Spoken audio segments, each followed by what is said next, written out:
Mapagpalang umaga po sa ating lahat. Purihin ang Panginoon sa kanyang pagpapala na muli tayo ay mag-aaral ng kanyang mga salita. It's July 16, entitled Counsel to a Bride and Groom. So isa po itong payo sa asawang babae at asawang lalaki.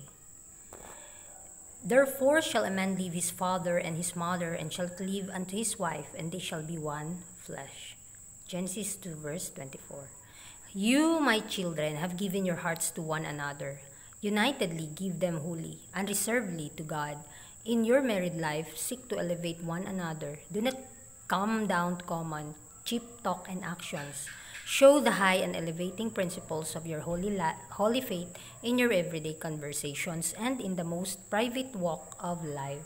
So tayo mga kapatid, bilang mga anak ng Diyos, kinakailangan na atin pong sikapin na sundin ang kanyang kalooban. Kapag tayo ay nakiisa na sa pamamagitan ng pag-aasawa, nawa ay maluwalhati po natin ang ating Panginoon at hindi po tayo magsasalita ng mga walang kwentang bagay, mga walang kwentang salita.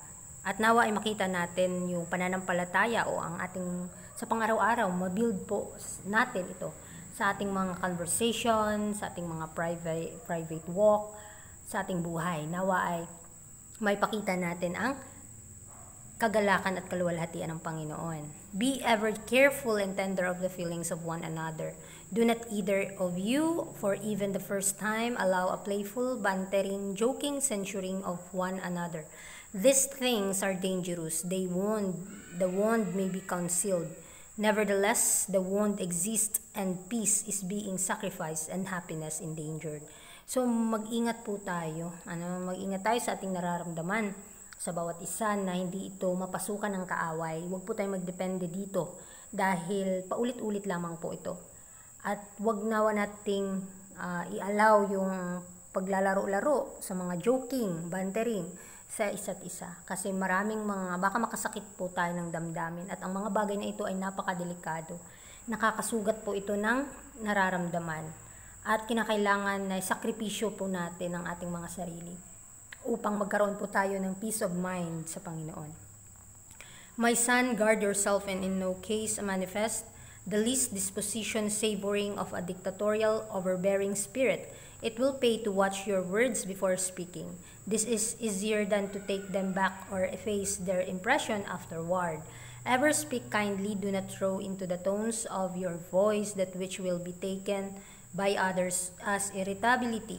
Modulate even the tones of your voice. So mag-ingat din po tayo bilang mga lingkod ng Diyos. Kinakailangan na isipin po nating mabuti ang ating mga sinasabi, ang ating mga iniisip, upang hindi po tayo agad makapanakit sa iba.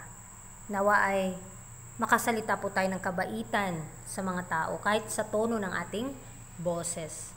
Let only love, gentleness, and mildness be expressed in your countenance and in your voice. Make it a business to shed rays of sunlight, but never leave a cloud. Emma will be all to you. You can desire if you are watchful and give her no occasion to feel distress and trouble and to doubt the genuineness of your love. You yourselves can make your happiness or lose it. You can, by seeking to conform your life to the Word of God, be true, noble, elevated, and smooth the pathway of life for each other. So, tayo pinapaalalahanan na sa bawat kilos at galaw natin may pagmamahal, may kahinhinan, may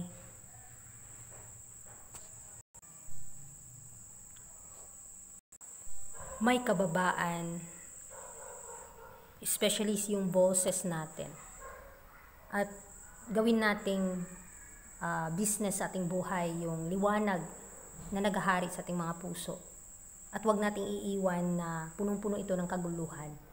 Nawa ay magbigay ito ng kagalakan sa puso ng bawat tao. At kinakailangan maipakita natin yung tunay na pagmamahal na nanggagaling sa langit.